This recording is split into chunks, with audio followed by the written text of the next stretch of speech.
Shabbat Shalom! Welcome back to the Garden Torah, where together we explore what it means to live out Kingdom of Heaven principles. I'm your host, Azaria, and I'm glad you decided to spend the next few minutes with me.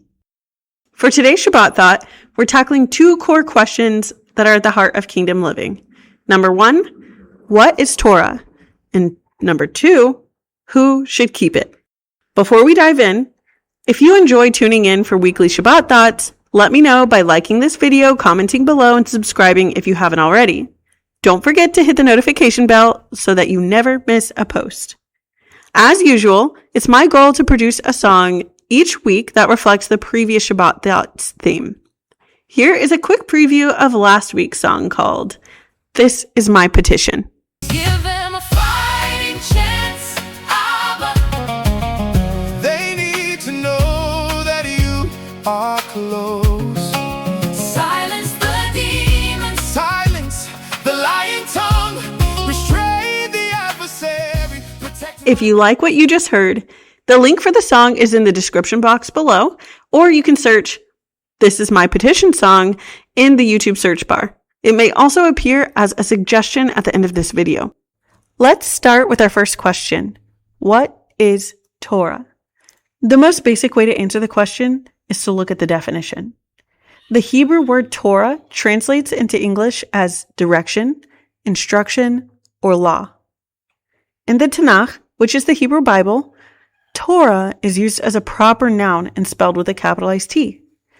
The Torah, or Torah, almost universally refers to the first 5 books of the TeNaKh, and these are Genesis, Exodus, Leviticus, Numbers, and Deuteronomy. Torah is also traditionally known as the books of Moses, and these writings compile the 5 writings commonly understood to be written by Moses and capture Yahuwah's foundational instructions for life. Now that you have a basic understanding of what Torah is, this brings us to our main question for today. Who should keep Torah? Or in other words, who should obey the instructions found in the Torah? My answer to our core question for today is that anyone and everyone who wants to physically or relationally draw near to Yahuwah should keep Torah. Think about it this way. Every nation has a set of laws for the people within that nation to keep. Others who want to come into that nation must also observe those laws. But before outsiders are granted entry, a nation may screen those outsiders to review whether or not those outsiders are a threat to the peace, safety, and orderly administration of justice and daily life in that country. During the screening process, the nation may determine that the outsider is a threat to the nation's orderly operation, and therefore keep them out. Approaching Yahuwah and being granted admission into his kingdom is similar. Yahuwah cares deeply about worship, order, justice, mercy, and being neighborly. So those who want to approach him must keep and practice his laws governing such things, and these laws are called his Torah. I would propose that these passages outline 4 general zones of proximity to Yahuwah. I would also propose that they give us a lens through which we can understand how to apply Torah to our lives. First, we have the immediate zone, where the Aaronic priests are permitted to enter. Second, we have the buffer zone, where the Levites are permitted to enter. Third, we have the worshiper zone, where the common person is permitted to enter. And finally, fourthly, we have the outer zone, categorized by proximity to Yahuwah, and where some people are required to remain, depending on whether or not they are a worshiper of Yahuwah, the Most High God. First, let's look at the highest level of physical proximity to Yahuwah, the priests. The priests are Aaron's descendants, and Aaron is Moses' brother. According to Torah, they're the only ones permitted to carry out priestly duties and draw near to Yahuwah in a particular way. In Leviticus chapter 10, we see Aaron's sons, Nadab and Abihu, beginning to carry out their priestly duties. Here's what the text says. Aaron's sons, Nadab and Abihu, put coals of fire in their incense burners and sprinkled incense over them. In this way, they disobeyed Yahuwah by burning before him the wrong kind of fire, different than he had commanded. So fire blazed forth from Yahuwah's presence and burned them up, and they died there before Yahuwah. Then Moses said to Aaron, "This is what Yahuwah meant when he said, 'I will display my holiness through those who come near me.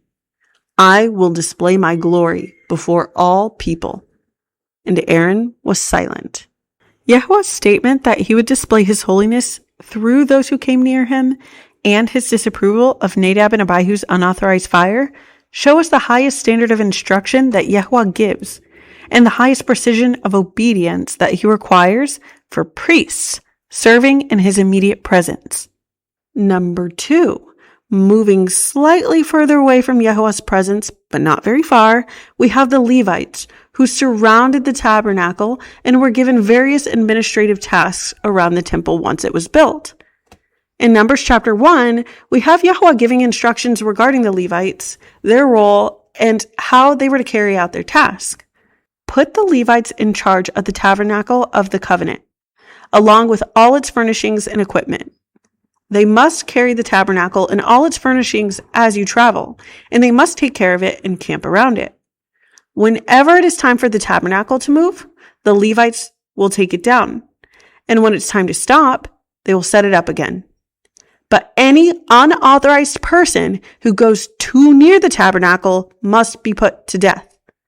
Each tribe of Israel will camp in a designated area with its own family banner. But the Levites will camp around the tabernacle of the covenant to protect the community of Israel from Yahuwah's anger. The Levites are responsible to stand guard around the tabernacle. In this example, we see that the Levites' role served 2 functional purposes. A, they managed the logistics of taking down and setting up the tabernacle while the Israelites were in the wilderness. And B, they served as a physical barrier, protecting the rest of Israel from carelessly entering Yahuwah's presence and paying for such carelessness with their lives.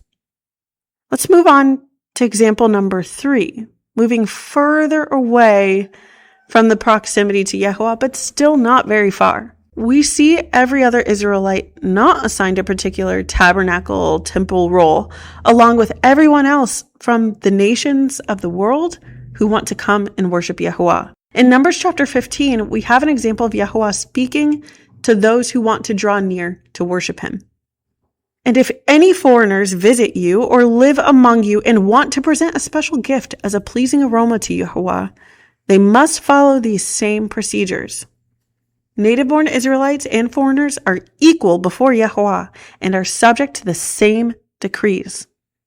This is a permanent law for you, to be observed from generation to generation.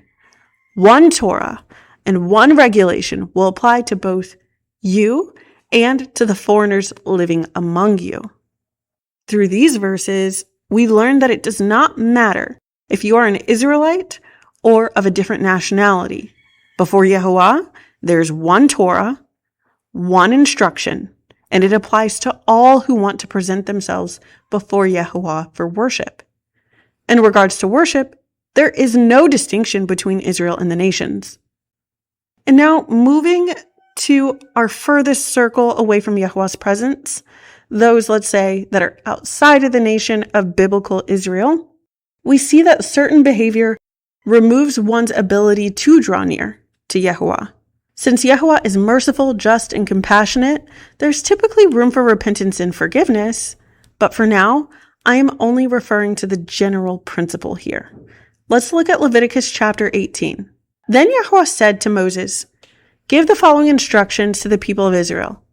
I am Yahuwah your God. Do not act like the people in Egypt, where you used to live, or like the people of Canaan, where I'm taking you. You must not imitate their way of life. You must obey all my regulations and be careful to obey my decrees. For I am Yahuwah your God. If you obey my decrees and my regulations, you will find life through them. I am Yahuwah." So in the first 5 verses of Leviticus chapter 18, we see Yahuwah himself make the connection that the reason for obeying his instructions is because he is Israel's God, and that his instructions preserve their life. YHWH also makes it clear that he does not like the behavior of the Egyptians and the Canaanites. Consequently, I would reason that if there is a behavior that YHWH does not like, then if you consider yourself to be a worshiper of the Most High YHWH, regardless of your ethnic background or geographic location, you should not be doing that behavior. After discussing many of the abominable practices that other nations do, which you can read for yourself, YHWH goes on to say in verses 24 through 26 the following: "Do not defile yourselves in any of these ways, for the people I am driving out before you have defiled themselves in all these ways. Because the entire land has become defiled, I am punishing the people who live there. I will cause the land to vomit them out. You must obey all my decrees and regulations. You must not commit any of these detestable sins." This applies to both the native-born Israelites and the foreigners living among you. So in verses 24 through 26, YHWH instructs that the behaviors of the nations defiled both the people and the land. Consequently, I would also reason that if there is behavior that YHWH finds abominable, defiling both the doer of the action and the land, then such behavior is completely unacceptable no matter one's geographic location or ethnic identity, especially if one claims to be a worshiper of YHWH. In verses 29 through 30, YHWH continues on to say, "Whoever commits any of these detestable sins will be cut off from the community of Israel. So obey my instructions and do not defile yourselves by committing any of these detestable practices that were committed by the people who lived in the land before you. I am YHWH, your God." In these last two verses, YHWH draws a metaphorical line in the sand. Those who practice what he calls detestable are on the outside of his kingdom community, if you will. And those who do not practice what he calls detestable may still draw near to worship him. In sum, to avoid being cut off, YHWH requires obedience. To summarize, there are different aspects of Torah that apply to different people depending on their role within YHWH's kingdom. A lay person, for example, should not attempt to assume the responsibilities of an Aaronic priest or the Levitical role. And an Aaronic priest or someone in the Levitical role should not neglect his or her responsibilities to live like a layperson does. Aside from any role-specific Torah that may apply to particular people, there are some Torah that are location-specific, the Passover offering being one such example that we didn't discuss here. Aside from role-specific and location-specific Torah, the rest of Torah applies for all time to anyone living anywhere who seeks to worship YHWH in both spirit and truth. Despite the physical barriers impeding worship in physical Israel as YHWH prescribed, we cannot overlook the heart posture YHWH requires of all who wish to draw near to him relationally. Wherever you are in the world, if you love YHWH, you will obey his Torah. This is not legalism. It's his word. Here are a few more passages throughout the TeNaKh and the New Testament that I believe support the idea that the Torah is for everyone who wishes to worship YHWH.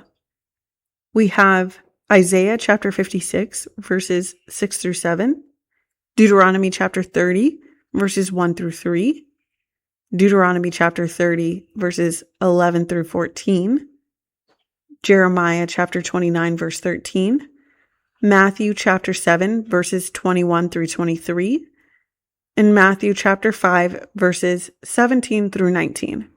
There are also other verses throughout the Hebrew Bible or the Christian Bible that support this concept, but these are a few to start with. Thank you so much for joining me today in exploring the topic of what is Torah and who should keep it. And I hope that you learned something, or I hope that it renewed your desire to follow Torah. So if you want to draw near to YHWH, please comment below. YHWH's Torah is for me. All right, until next time, Shabbat Shalom.